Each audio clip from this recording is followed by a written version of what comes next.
you from Hideaway Homestead with my husband Kevin.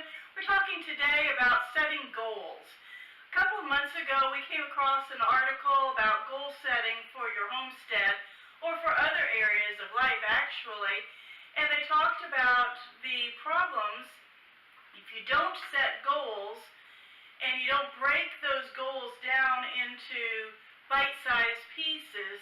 Then you have the probability actually for us, of just going helter-skelter all over the place and not accomplishing things, not finishing projects.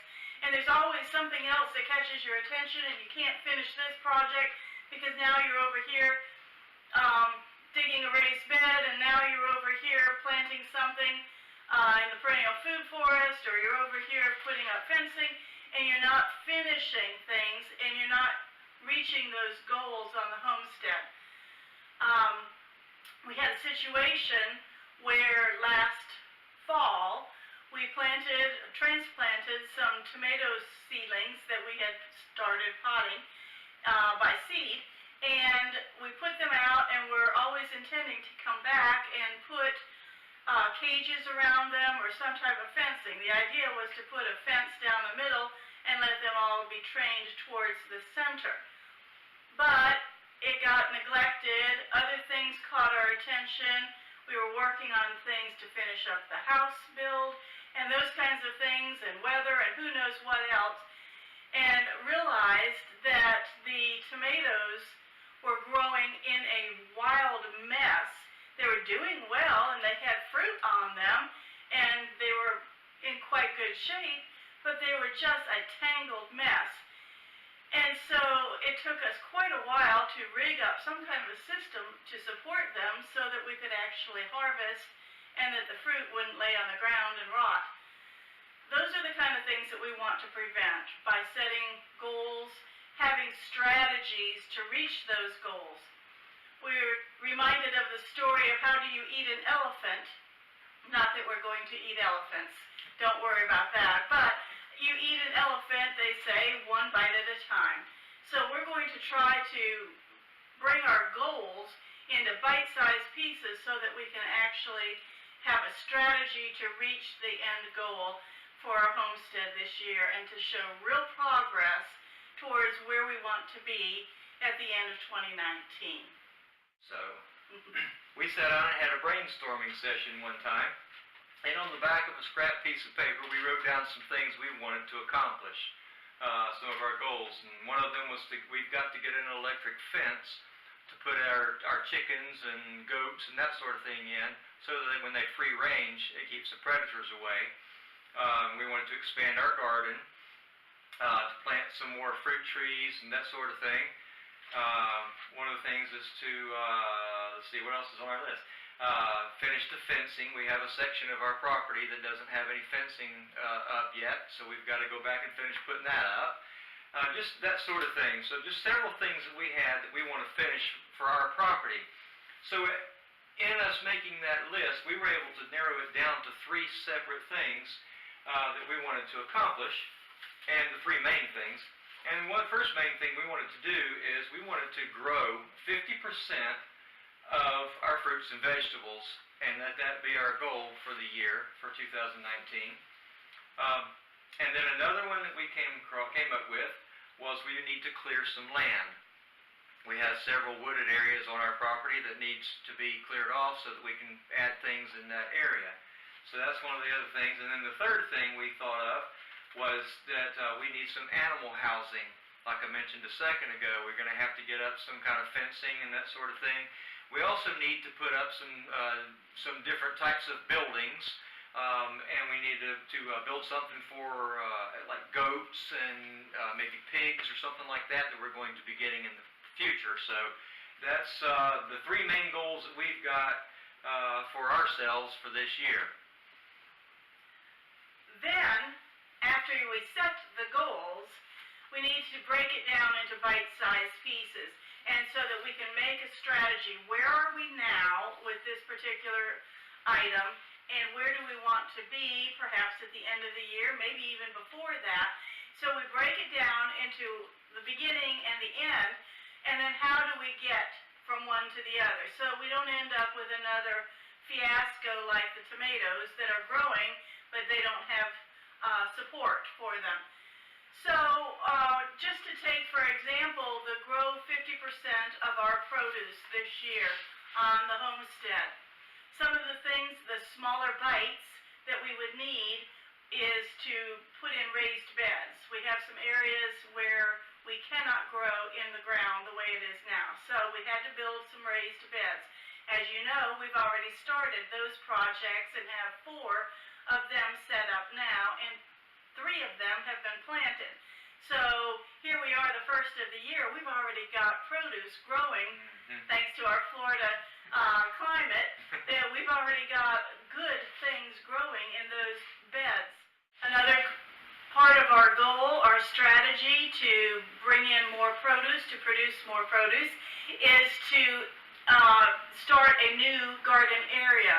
There's a spot in our property that has already been cleared. It has just weeds and grass growing on it now, but the soil appears to be very good in that area. And there are no trees around to shade it, so it seems like a good place to put a garden. So for that area, we'll need to buy, and have already bought, landscape fabric to keep the weeds down, and we'll have to put some irrigation out there. We'll also want to put fencing all around it because we have quite a few deer and other animals that would enjoy our produce before we can get to it. And then also we're going to put up fencing or supports in that area because many of the plants that we plan to put in there, tomatoes, cucumbers, pole beans, and squash, will be growing vertically to save space and also to keep them up off the ground, hopefully to produce more produce for us. So those are things that we have included in our plan. We've already started by staking this out. We've already bought the landscape fabric and have plans in place to get the irrigation in so that when it comes time to put seedlings in or seeds, we'll have it all ready and we won't have problems like the great tomato issue. Another thing that is a part of our plan is to grow seedlings ourselves, and so we have a schedule of what grows when best in Central Florida, and using that schedule we are going to back up the time for when we can put things in the ground and plant our seedlings so they will be ready at that particular time, or purchase the seeds that will grow in our area for the pole beans and those kinds of things, so that we've got everything in place and we're not scurrying around having to buy seedlings and put extra money into them, or buy something that isn't good for our area. All those kinds of things. We're trying to plan ahead, and the timing of it and setting up schedules, all of these are parts of our step-by-step strategy so that we don't end up working backwards or missing out on opportunities, because we have 2 really good growing seasons available to us here in Florida, or even longer than that. So if we plan well, we should be able to do very well to get to reach our goal of 50% of our produce, not from the store this year, but from our homestead. So those are the ways that we've broken it out into bite-sized pieces, trying to think ahead so that we can reach that goal by the end of 2019. One of the ideas that we got from looking online, actually Carol got it, was that we could put together a book. And this is it. Binder. It's a binder. Yeah, Carol calls it a binder. And it's got several sections of different types of things pertaining to the homestead inside. This one says Homestead Management Binder, and it's the front page, I guess you could say. And then it goes into the plant trackers, how many plants you have, how many you planted, that sort of thing. We did this, and here's one for egg collecting. That's an egg collecting log, and that sort of thing. We did this so that we can keep up with what we produce, and how much we produce, as in how many pounds of vegetables, how many eggs do we get each day, And also, it has a section in here where you can keep up with your cost as well, so that you know at the end of the year how much it costs you to produce what you have. So that if you're in it to try to make a little bit of extra money, you'll know whether you actually made money or whether you lost money or broke even or what happened. And so it's just a good way to keep up with what you're doing on your homestead. This booklet that we printed out, we got, like I said, Carol got it online, and it's projectzinstead.com. She found this on there and printed it out, and we were able to use it, and so we're going to try to do this year, keep up with it, so hopefully it'll be something we can keep up with. Yeah, and it was a free download, so I think you just had to register at her site, prove that you're not a robot, but so many of these pages are going to be very useful to us, even to look back and see which variety of squash grew better or produced more or things like that, so that next year or next season we can make better decisions. Right. Yeah, I think it's a good idea. So if you're interested in that sort of thing, check them out. See what you can do. Maybe you can print one of these out for yourself and use it. It's a good idea. Yeah. So. And we'll probably put a link to this website where we found it down below in our comment section or something, so that you can have access to it rather than trying to catch the name or the website from here. But we're glad that you listened to this video and to our goal setting ideas. It's good for us to spend time ahead of time and then to make the plan and work the plan. And without a plan, we don't know where we're going. So this has already been beneficial to us. We really started this the 1st of December, I think. Yeah. And so since then, we've cleared land, we've staked out the garden area, we've built 3 or 4 raised beds and planted them. We've already got produce growing, obviously growing in those.